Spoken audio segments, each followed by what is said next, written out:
She faded in prison for years. Overseer fed her first meal with his own hands. The air on Tarsus always carried the taste of regret. It seeped into Marcus's lungs as he leaned against the thick glass of his office window, the metallic tang clinging to every breath. The penal outpost sprawled below him, grim, modular prison blocks rising from the dust, their exteriors caked in the silvery grit of abandonment. Sharp-edged, functional, utterly joyless. He watched a pair of maintenance drones trundle along a sky bridge, their lights flickering in the dusk. Somewhere beyond, the twin suns of Tarsus faded beneath a haze of storms. Marcus pressed a palm to the cold glass, feeling the vibrations from the wind outside. The command center behind him was a hollow shell of activity. Automated systems hummed, screens cycled through endless readouts, and somewhere in the ceiling a vent rattled. He scanned the rows of monitors, the familiar loop of monotony. All secure, no incidents, all secure. The words bored into him, a litany of indifference, yet one feed held his gaze. Sector Q, Cell 7. Asset Kira. The tag was stark, impersonal, and meant to be ignored. But Marcus couldn't look away from the image, a solitary figure, sitting upright in the gloom, her body suffused with an inner light. The glow wasn't a trick of the camera, it seemed to pulse gently beneath her skin, illuminating the outline of her slender form. Something about her posture, so still yet unbroken, cut through the apathy he had worn like armor for so long. He thought of Halden, the outpost's former overseer, and the final words passed over a hurried, shadowed farewell. Keep the peace. Ask no questions. Avoid attention. Never interfere with Kira. Orders from the highest level. Halden hadn't looked back as he'd left, and Marcus, newly assigned and half-numb from his own failures, hadn't pressed. But now, curiosity pressed back. He tapped a command into the terminal. Show me the file for Asset Kira. The system's security protocols flared, warning him off. He scowled, entering his officer's credentials, and forced a partial unlock. Lines of redacted text flickered, but enough slipped through. Kira, species, Lyran, vital signs, critical, refusing nourishment for... He stopped, reading it again. The summary was blunt, clinical, but the truth was unmistakable. This was no hunger strike. This was a slow, bureaucratic execution. His hands clenched. The room felt smaller. He strode to the door, leaving the glow of monitors behind, and passed through the sterile corridors of the command block. Every step echoed, the silence broken only by the static of distant intercoms. The guards at the Sector Q checkpoint straightened as he approached, their faces shuddered. Director, one greeted, voice guarded. The other's hand hovered near his weapon. I'll see to Asset Kira personally, Marcus said, voice flat. Wait outside. They hesitated, then obeyed. The heavy door hissed open. The cell was bare, illuminated only by the faint gold glow radiating from its occupant. Kira stood as he entered, spine straight despite her evident frailty. Her skin shimmered, casting a gentle light against the metal walls, and her high cheekbones sculpted her face into something both regal and unyielding. Dark hair was pulled back tightly, the knot practical, yet somehow ceremonial. Her pointed ears twitched, and her eyes, pale gold, ancient, fixed on him with dispassionate interest. A translation sphere hovered between them, its surface flickering with neural blue script. I am Unit 512, Communication Facilitator. It chimed in a voice too neutral to be human. Marcus cleared his throat. I'm Marcus, the new overseer, he said, forcing calm into his voice. He met Kira's gaze, searching for a flicker of emotion. The sphere pulsed, then relayed her response in flawless, clipped standard. Lady Kira of the Lyran Ascendancy does not speak to jailers. Marcus flinched inwardly at the title. Lady. Not a prisoner, but nobility. He pressed on. You're not eating. Why? Kira's lips barely moved, but her tone was cold. The sphere's translation echoed in the stillness. The synthetic rations you force upon me are poison to my spirit, not only my body. A pause, as her luminous eyes narrowed. You know this, or you should. Is it cruelty or ignorance? He felt the accusation strike deeper than he cared to admit. They're all we have, he said, but the words tasted hollow. Then you have nothing, Kira answered, voice soft as falling ash. Marcus studied her. Her frame was gaunt, but she stood with an air of practiced discipline, refusing to show weakness. The sphere bobbed, awaiting further input, but Marcus could think of nothing else to ask. He turned, leaving the cell, the golden light lingering in his vision. Back in his quarters, Marcus slumped onto the edge of his bunk, the room's metal edges pressing in on him. He pulled up the central database, searching for anything on Lyran biology, on Kira, on the strange light that clung to her skin. His search led to the Lyran homeworld, Lyralis, a planet of vast forests and bioluminescent groves. The Lyrans' connection to their flora was intimate, spiritual. Food was not merely sustenance, but memory, ritual, and communion. The most sacred of all was the Solan Feast, a rite performed with the rare Solan blossom, a flower believed to carry the memories of 1,000 ancestors. To feed it to another was to offer healing and trust. The reports were unanimous. The Solan could not survive off-world. It had become a myth, a symbol of a lost homeland. But Marcus remembered suddenly the scent of earth beneath his mother's fingernails, the way she coaxed stubborn shoots to life in the hydroponic trays of their distant colony. An idea took root, a wild, impossible hope. He combed through the outpost's agricultural schematics, cross-referencing nutrient formulas, spectral lamps, every trace of plant stock. Somewhere, maybe, he could recreate the conditions for the Solan to grow. For the first time in years, Marcus felt a flicker of purpose, a chance, however slim, to do more than simply keep the peace. He set to work, the taste of regret on the air replaced, for a moment, by the breathless promise of hope. Marcus's clandestine project began in the shadowed hours, when the prison's rhythms slowed and the corridors grew still. Each night, after the last patrol had logged their rounds and the automated sentries switched to their lazy routines, he slipped from his quarters and made his way to Greenhouse 2.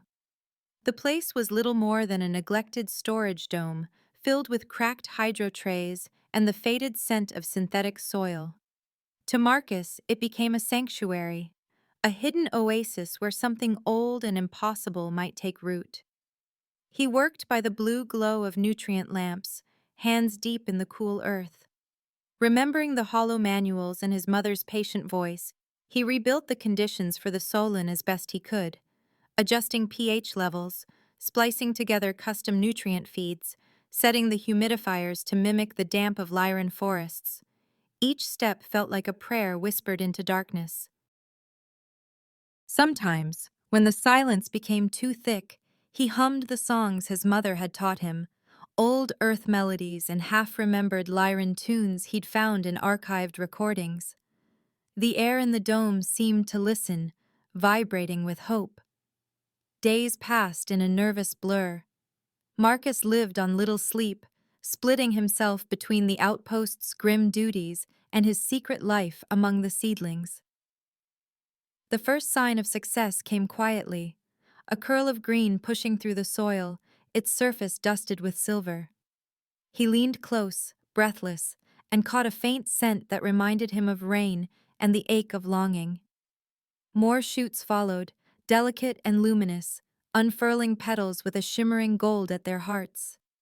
He wept when the first flower bloomed. It was smaller than the illustrations, fragile, trembling, but it was real.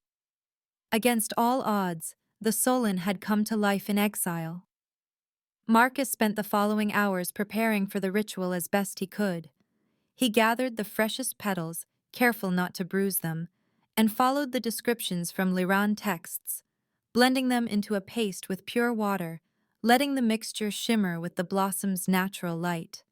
In his quarters, he placed the bowl on a folded cloth, his hands shaking as he contemplated what he was about to do. This was more than sustenance. It was an act of trust, a bridge across everything that divided them. He made his way to Sector Q, cradling the bowl. The guards posted at the checkpoint eyed him with suspicion. "Director, is everything—" "I'll handle this alone," Marcus interrupted, his voice firmer than he felt. "Stand by outside. Do not enter, no matter what you hear." They hesitated, but his authority held. The cell door slid open with a reluctant hiss. Inside, Kira looked weaker than before. She sat on her cot, back ramrod straight, but her hands trembled in her lap. The golden luminescence beneath her skin was dimmer, flickering with each shallow breath. Still, her eyes, those ancient proud eyes, locked onto his as he entered, refusing pity. Marcus knelt before her, holding out the bowl. The translation sphere hovered uncertainly between them, but for once, he ignored it. "I brought you something," he said, his voice barely above a whisper. "The Solon. It's real." For the first time, Kira's expression cracked. Disbelief flickered across her face, chased by a surge of hope so raw it almost hurt to see. Her gaze dropped to the bowl, then returned to his. "How?" she breathed, her voice rough and unmediated, bypassing the sphere entirely. "I remembered what my mother taught me," Marcus answered softly. "I wanted to give you a choice." Her hands hovered, uncertain, pride and hunger warring on her face. He reached out, scooping a small amount of the shimmering paste with his fingers. He offered it to her, palm open.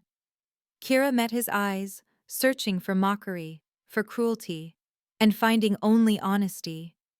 With trembling dignity, she parted her lips. Marcus gently touched the Solon paste to her mouth. As his fingers brushed her lips, a surge of radiant energy burst between them, a silent storm that raced up his arm and flooded his mind with light. He gasped. The cell seemed to dissolve around him. For a heartbeat he felt everything, her relief, so profound it bordered on despair, her gratitude, sharp and overwhelming, and beneath it all, her will, fierce and unbreakable. Her voice, clear as starlight, echoed inside his skull. "You have chosen me." The psychic connection was immediate and consuming. Marcus staggered, dropping the bowl. Images tumbled through his mind, memories of Loralis in bloom, sacred groves beneath twin moons, 1,000 ancestors singing their welcome. He was both himself and not, their thoughts and feelings weaving together in a tapestry of belonging. Alarms shrieked to life across the sector, the walls pulsing with red emergency strobes. The cell's monitors howled of a security breach, system warnings stacking one atop another. But Marcus only half heard them. Kira straightened, the gold in her skin flaring brighter, her eyes fierce and luminous with restored power. On the command channel, a cold, synthetic voice rang out. "Director Marcus Laurel, you are relieved of duty, effective immediately. You are ordered to await retrieval for high-level debrief. Non-compliance will be treated as insurrection." He knew what that meant, a death sentence issued in the antiseptic language of protocol. A new symbol flickered on one of the cell's wall screens, a crest he recognized from his research, the Lyran Ascendancy, unmistakable and proud. A message scrolled beneath it. "Solon right confirmed. Consort bond verified. Royal vessel inbound." Kira's voice, strong now, cut through the alarm. "They will kill you for this." "We have to leave now," Marcus replied, urgency thrumming in his blood. She nodded, already moving. Energy crackled between her fingertips as she stretched her hands toward the cell's locking mechanism. With a burst of bioelectric force, every seal and bolt shorted out, the door unlocking with a defeated groan. Together they slipped through, the corridor outside empty, but for the echoing wail of the alarm. Marcus led the way into the labyrinth of maintenance tunnels beneath the main complex, his knowledge of the outpost's schematics guiding their path. Kira moved beside him, her light dimmed to avoid detection, but her presence in his mind was a warm current, a lifeline. Whenever cameras or sensors neared, she focused, sending out a pulse that scrambled the signals, turning them into static or blind spots. They passed through service hatches and storage alcoves, the chaos above masking their escape. Once, a patrol swept by, searching, their lights slicing through the dust. Kira pressed Marcus against the wall, her body tense, her mind casting a cloak of invisibility over them. The guards hurried past, oblivious. Finally, in a cramped supply room lined with crates of obsolete circuit boards, they paused to catch their breath. Kira sank to the floor, her back to the wall, eyes closed as she drew strength from the bond. Marcus crouched opposite her, chest heaving, mind still spinning from the lingering touch of her thoughts. For a long moment, neither spoke. The alarms were muffled here, replaced by the hum of old generators and their mingled breathing. Marcus broke the silence, voice hoarse. "I didn't know if it would work. The sullen, the right, any of it." Kira looked at him, and in that gaze was gratitude, awe, and something new, something vulnerable. "You gave me hope," she said softly. "You risked everything for me." He reached out, tentative, and she took his hand. The bond between them was a living thing, their thoughts brushing together in gentle waves. He felt her fear, her courage, her wonder at this new connection, and she, in turn, sensed his determination, his longing, the way her presence filled a void he'd never acknowledged. The danger was not past. They both knew it. But in the hush of the supply room, their hands entwined, the first spark of something deeper ignited. It burned bright, fragile but undeniable, promising that whatever came next, they would face it together. Their flight ended with the arrival of the Starblade, a vessel that eclipsed the penal outpost with its prow alone. Marcus glimpsed it first through a maintenance hatch, a living arc of crystal and light, its hull rippling with iridescent patterns that recalled the forests of Kira's world. The outpost's alarms shrieked anew, but for Marcus and Kira, there was only the hush between heartbeats as the royal shuttle descended, bathing the dust in a haze of gold.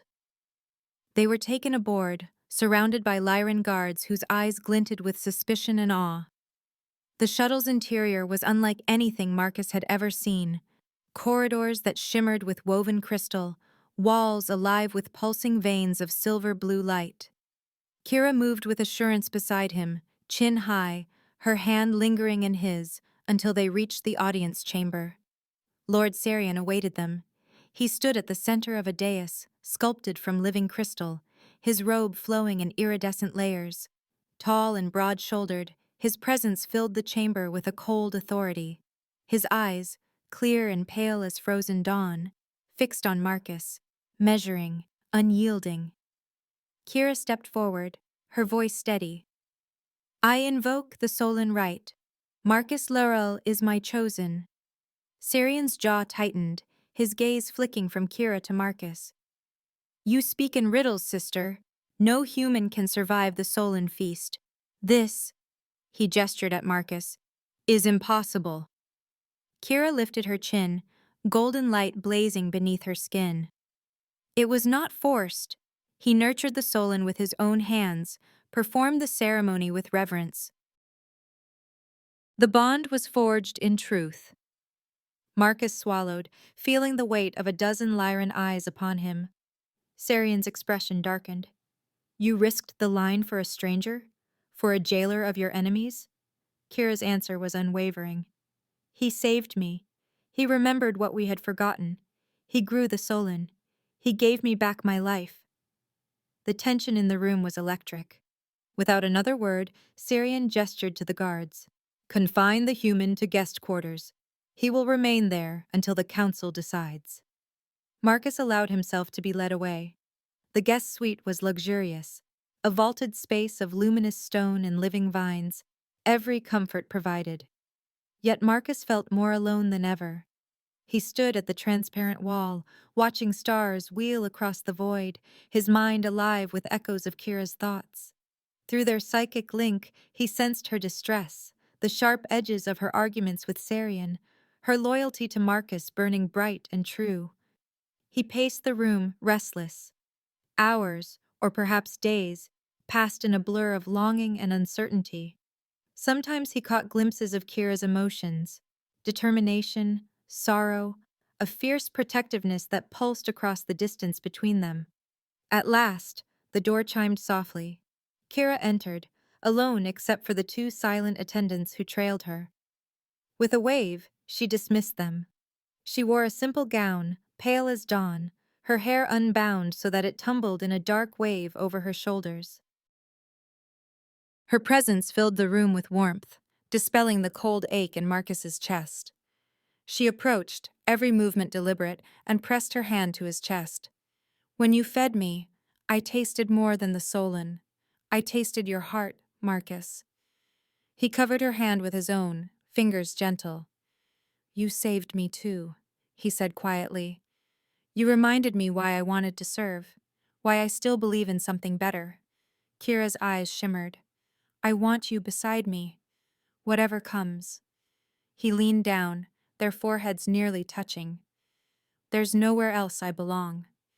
Their kiss was gentle at first, an exploration of trust and hope, deepening as the psychic link between them flared. Emotions, gratitude, longing, wonder, twined together until words became unnecessary. When they finally parted, Kira's fingers lingered against his cheek. "They are waiting for us on Lyralis," she murmured. The starblade descended through clouds of green and gold, the world below blooming with living forests and glittering towers. Marcus pressed his face to the viewport, awe rippling through him. Lyralis was a planet out of legend, vast bioluminescent woods threaded between soaring glass spires, rivers that shone like molten silver, air alive with birdsong and the scent of ancient earth. He saw, for the first time, the heart of Kira's people. The landing field was awash with onlookers, Lyran nobles in flowing robes, guards in ceremonial armor, the royal council waiting in a semicircle before the grand hall. Marcus, still clad in his plain Alliance uniform, felt 1,000 eyes pierce him as he stepped from the shuttle, Kira at his side. The psychic buzz of the crowd was overwhelming, a storm of curiosity, skepticism, and beneath it all, fear.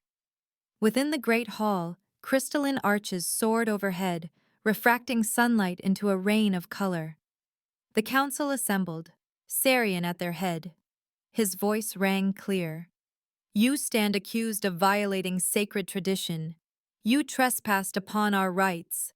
You are responsible for the breaking of bonds that have held since before your kind walked the stars." Marcus stood tall, feeling the scrutiny press against him. The council's voices rose, accusations and questions tumbling over one another. Kira lifted her hands, gold light pulsing at her wrists. "Hear me. The Alliance imprisoned me, starved me, tried to erase my very soul. Marcus alone saw my suffering. He defied his orders. He risked his life to remember our ways, to grow the Solon, to perform the rite." Sarian's eyes narrowed. "He is not Lyran. He cannot know our pain." Kira faced her brother, her voice unyielding. "He does not have to be Lyran to understand mercy. He does not have to be Lyran to love." Murmurs swept the chamber. The golden glow of their bond shimmered visibly, a radiant thread linking their hearts. Marcus felt their awe, their confusion, their longing for something lost. He stepped forward, voice steady. "I am not your enemy. My roots are in the soil. My mother taught me to nurture life, not to destroy it. I grew the Solon blossom not with machines, but with care, with patience, with hope. I did it for her, because I could not bear to see something beautiful die." The council fell silent. Marcus continued, his words gaining strength. I never understood the true meaning of belonging until I met Kira. She showed me what your traditions mean, the connection to the land, to memory, to each other. I am only human, but I can learn, and I can love. The golden thread of their bond pulsed brighter. The oldest of the council leaned forward, voice trembling. In all our history, no outsider has ever awakened the Solon. You remind us of what we have nearly forgotten. Kira's eyes shone with pride. Marcus took her hand, their fingers twining in silent promise. In that moment, the court, witness to the impossible, saw not just a human and a Lyran, but two souls joined by something precious. Before the court could decide Marcus's fate, the skies above Lyralis erupted with fire. The first tremor rattled the crystalline pillars of the great hall, scattering motes of colored light across the chamber. Courtiers gasped, and the psychic hum of 1,000 Lyran minds spiked with fear. Through the arched windows, streaks of plasma cut the sky. Alliance warships, their hulls black as midnight, descending in formation. Sirens howled across the capital. The council's deliberations dissolved into chaos, voices shouting, alarms blaring. Sirian strode to the center of the hall, his command voice booming. "To the shelters! Now!" Guards swept nobles and attendants toward the exits. Kira's hand found Marcus's, her eyes wide but steady. "They've come for me," she whispered. "No," Marcus said, gaze fixed on the unfolding invasion. "They're here to break you, and your world." He pulled her with him as the council's war room doors hissed open. Inside, banks of tactical holoscreens flickered to life, showing maps of the planet, the city's shield grid, and the shifting tides of battle. Officers relayed frantic reports: orbital bombardment, sabotage teams, power relays under attack. Sirian stood at the command table, surrounded by his generals. He barely looked up as Marcus and Kira entered. "You should be in the shelters." "With respect, my place is here," Marcus replied. "I know how they think." Sarian's jaw tightened. "You presume much, human." Marcus ignored the slight. He scanned the holoscreens, fingers flying over controls. "Look at their attack pattern. Tight clusters, avoiding your main fleet. They're not after your ships. They want your planetary shield generators. Without them, Lyralis is defenseless." Sarian's eyes narrowed. "You're certain?" "I've seen it before. They'll land strike teams near the central relay. If you redeploy your fleet now, you'll leave the relay even more exposed." Kira's voice was calm but urgent. "Brother, listen to him. He has nothing to gain by deceiving us." The room fell silent. For a long moment, Sarian warred with pride and reason. At last, he gave a curt nod. "You have command, Marcus. Advise my generals." Marcus exhaled, relief flickering in his eyes. He leaned over the table, pointing out vectors, choke points, weak spots in the Alliance's formation. "Pull your flyers back, close the perimeter around the main relay. Use your ground troops to funnel the enemy into the old riverbeds. They'll expect a direct assault, not a feint through the lower groves. And when they breach the outer shield, cut power for just long enough to trap them inside, then reactivate. It will buy you precious minutes." Sarian relayed the orders. The Lyran commanders hesitated, then obeyed, urgency overriding tradition. As the battle raged, Marcus moved between holoscreens and field commanders, his voice steady, even as the world trembled.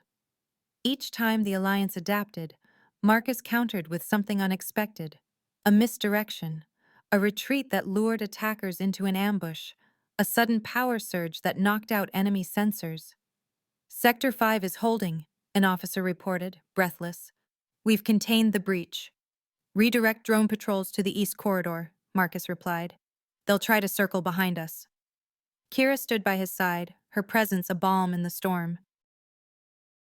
When panic threatened to break the lines, she sent out a wave of calm, her psychic strength amplifying through the living structures of the city. Her voice rang out over the comms, steady and clear. "We are Lyran. We do not yield. Stand with me."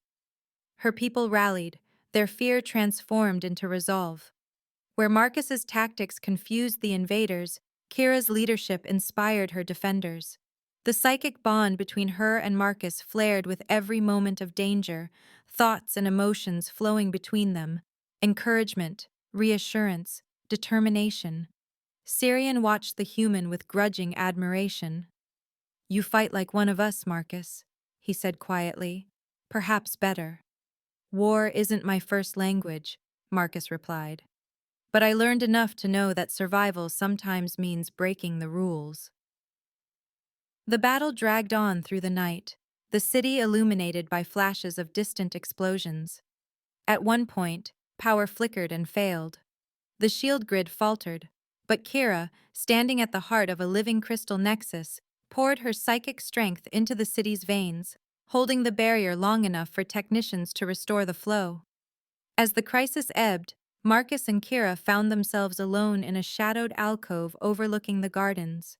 The city's walls trembled with the aftershocks of battle, but here, for a moment, they found quiet. Kira leaned against him, her body weary, but spirit unbroken. "Tomorrow, everything could change," she whispered, voice trembling. "Not if we stand together," Marcus promised, drawing her close. She looked up at him, eyes shining with the golden light of their bond. "You make me believe that's possible." He kissed her, gentle at first, then fiercely, an unspoken vow that whatever storms might come, they would weather them as one. The world outside raged, but within that embrace, hope blossomed. Dawn came at last, slow and golden.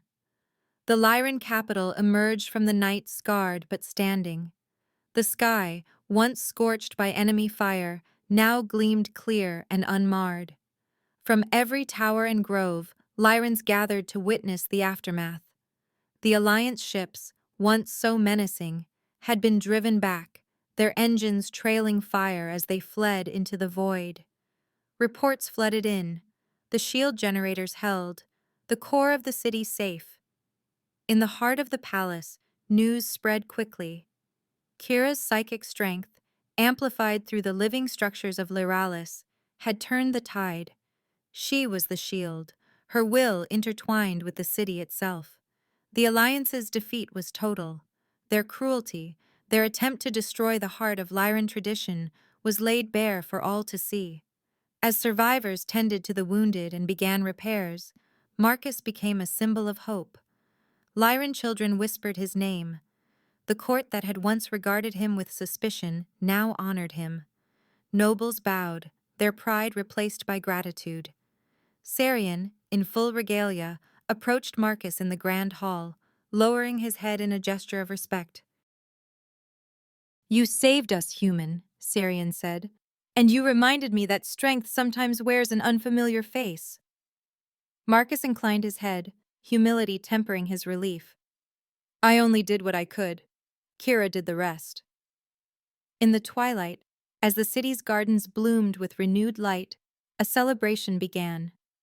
Lanterns floated among the glass towers, their reflections dancing across the living water. Kira, radiant in her robes of state, her hair woven with solan blossoms, found Marcus waiting beneath a flowering arbor. She took his hand, her touch warm and sure. "They will tell this story for generations," she said, voice soft and proud. "Not just of war, but of hope, of love." He smiled, drawing her close as the crowd gathered to watch. "Let them, let the stars remember that for once, a blossom saved a world." Kira's laughter mingled with the music. Together in the garden's golden light, they walked into legend. Two souls, once lost, now bound by love and the promise of a new dawn, their names whispered forever throughout the stars. Years passed. The old banners of the Alliance faded, their edges frayed and forgotten in the archives of a dozen worlds. What had once seemed unbreakable had splintered, its might undone by betrayal, war, and the slow, inexorable tide of hope. In its place rose the Lyran Ascendancy, a coalition not of conquest, but of consent, bound together by hard-won trust and the luminous will of its leaders. At its center stood Empress Kira, radiant and unyielding, and at her side, always, Marcus, her consort, her confidant, her bridge between stars. Tonight, Marcus stood on the high balcony of the palace at Solenspire, the warm air scented with night-blooming flowers and the distant hum of a city at peace. He cradled his daughter, Lyra, in his arms, a miracle he still marveled at. She was a child of two worlds, her hair dark as his, her skin aglow with the soft gold light of Kira's people. When she opened her eyes, he saw both his own earnest gaze and the ancient wisdom of Lyralis reflected there. Lyra stretched, restless and curious, her tiny fingers reaching for the shimmer of the city below. The psychic link that once roared between Marcus and Kira had mellowed over the years, becoming a gentle current that ran through their days and dreams. In moments like this, it wrapped around them, peaceful and loving. Kira appeared at his side, her presence heralded by the delicate silver threads of her robe and the faintest hint of wildflower on the air. She slipped an arm around his waist, her warmth and energy easing the last tension from his shoulders. "She's restless tonight," Kira murmured, brushing her lips over Lyra's brow. The child quieted, soothed by the lull of a soft psychic melody Kira projected, the notes echoing through Marcus's mind in a language older than words. Marcus smiled, rocking Lyra gently.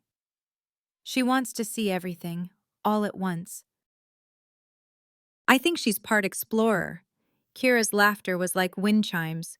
"She is the future, ours and the galaxy's."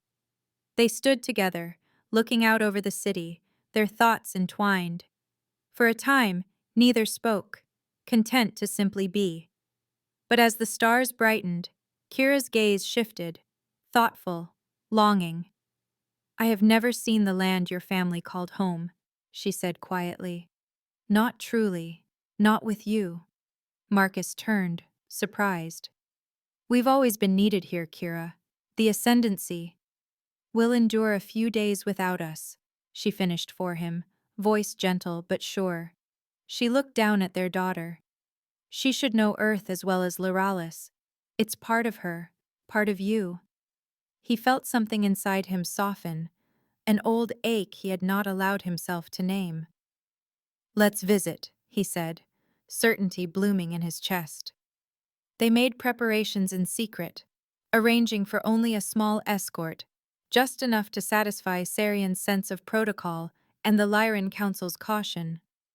The Starblade's sister ship, the Dawnsinger, carried them across the void, its crew carefully discreet. They traveled incognito, avoiding the great cities and landing instead near the old homestead where Marcus's ancestors had lived and died, the land holding stories in every blade of grass. Earth greeted them not with ceremony, but with wild, vivid life.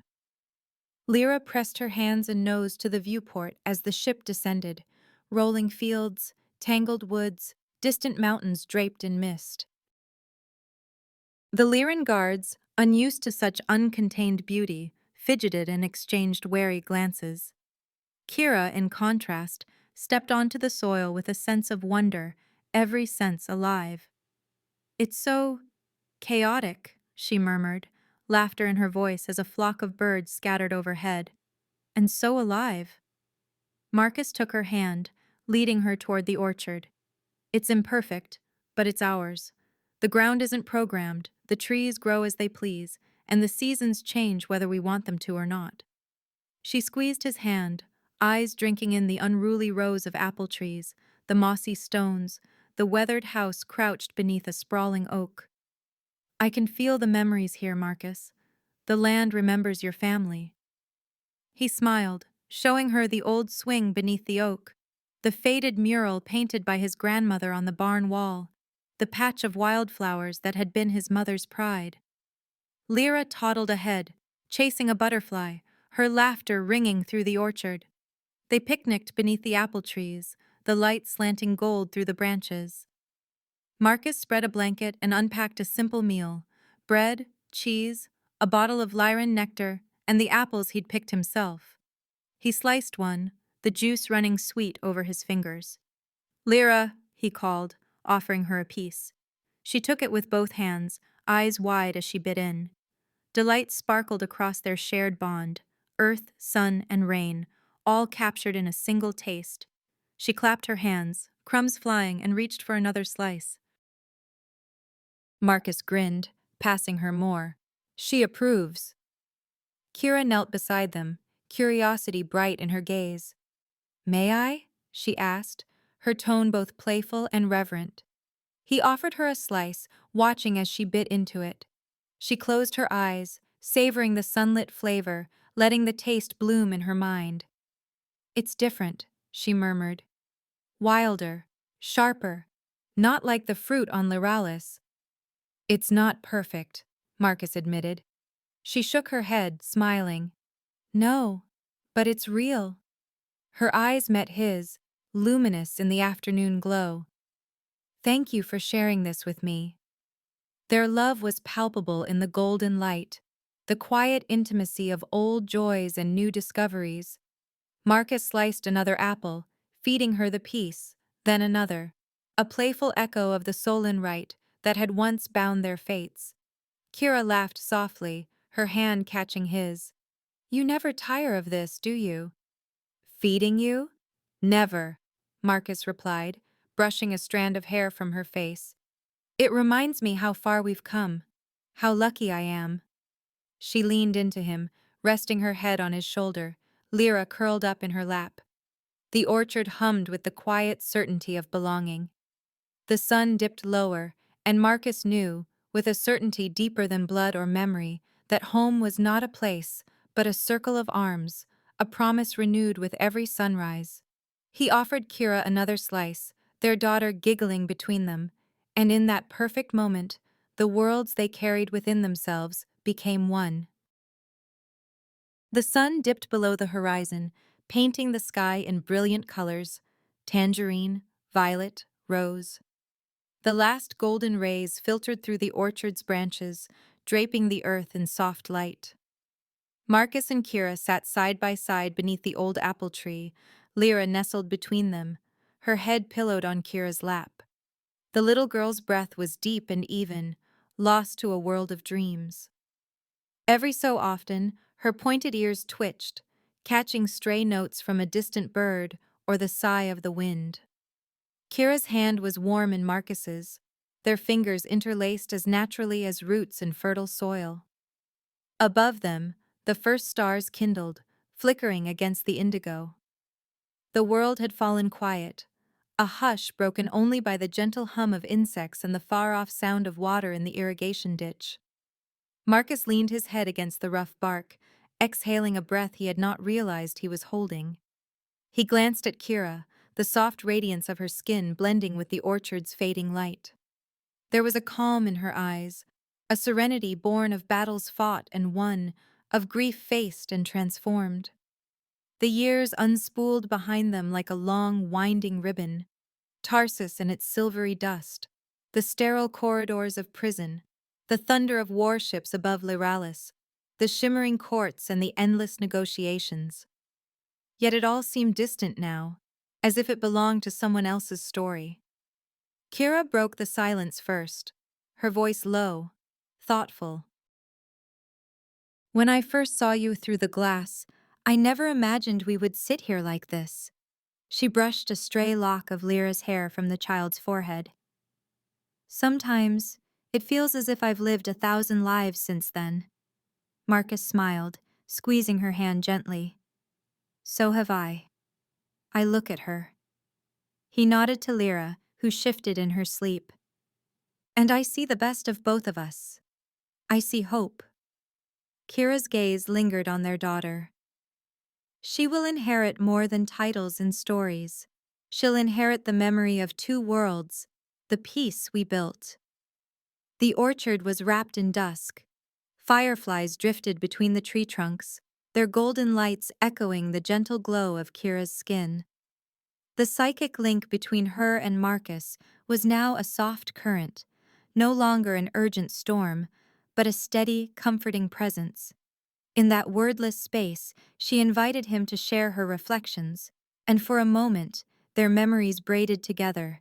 The majesty of Lyralis, its glass towers gleaming in starlight, the fury of battle when hope flickered on the edge of extinction, and here, the gentle strength of earth, wild and imperfect, but alive with possibility. Kira spoke again, softer this time.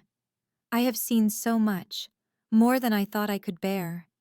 The grandeur of my home, the devastation of war. And yet, I never truly understood you until I set foot on this land. You are shaped by it, Marcus. You belong to it as much as it belongs to you. Your compassion, your stubborn hope, those are your gifts to the world. Marcus was silent for a long moment, searching for words.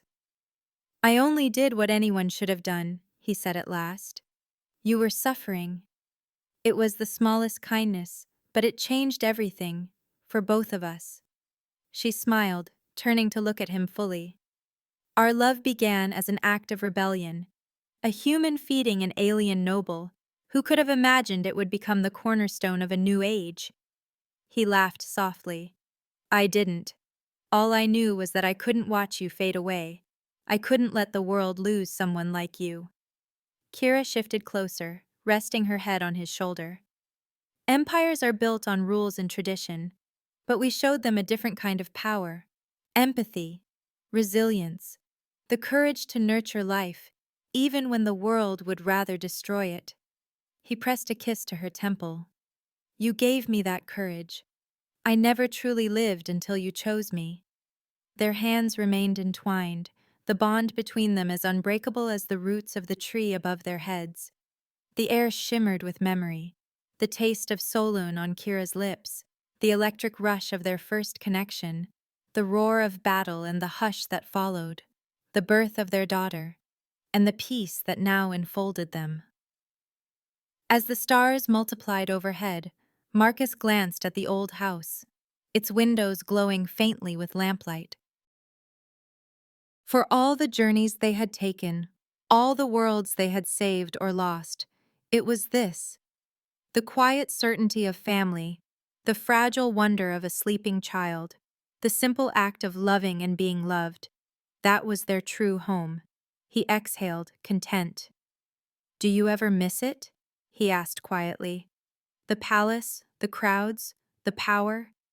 Kira shook her head, her gaze on Lyra. I have all the power I need right here. She looked up at Marcus, her eyes luminous with certainty. You, Lyra, this is what matters. We built something that will outlast any empire. He smiled, brushing a kiss across her knuckles. I never thought I'd be a legend. You aren't, she teased gently. You're just the man who changed my life. The laughter that rose between them was soft and genuine, carrying away the last ghosts of loneliness and exile. In that moment, they knew that the legend, the story whispered across the stars, was not about war or victory, but about love's quiet triumph. The sky deepened, constellations spinning into view. Lyra stirred, murmuring in her sleep, and Kira soothed her with a thought. The orchard felt timeless, suspended between worlds. Marcus's voice was barely more than a whisper. We are home, aren't we? Kira nodded, pressing her lips to his shoulder. Yes, not in any one place, but in each other. In the family we made, a living bridge between two worlds. They sat in silence as the night embraced them, the journey from prison to palace, from loneliness to family, culminating in this perfect moment beneath the stars. Above, the constellations watched, bearing witness to a love that had remade a galaxy, a legend, whispered from one end of the stars to the other. Our story ends here. If you'd like to support us, you can use the Super Thanks button right under the video to leave a tip. It truly helps our team improve the quality of our work. We're grateful to each and every subscriber for being with us. Make sure you subscribe, press the like button, and tell us in the comments what stood out to you the most in this video. Your feedback means a lot to our team. You'll discover many more captivating stories on our channel. See you in the next one.